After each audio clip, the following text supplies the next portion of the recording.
how to replace a 3monkeez cleaner jet jumper valve. There are 3 jumper valves in your cleaner jet pre-rinse unit: hot, cold and your pot filler. They'll all change the same way. Start by turning off your water supply.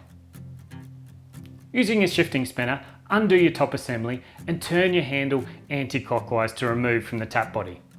Your jumper valve should be in the end of your top assembly. If not, take some pliers and remove from the tap body. Take your new jumper valve and place spring first into the end of your top assembly. Screw the top assembly into your tap body and then tighten the cover nut using a shifting spinner.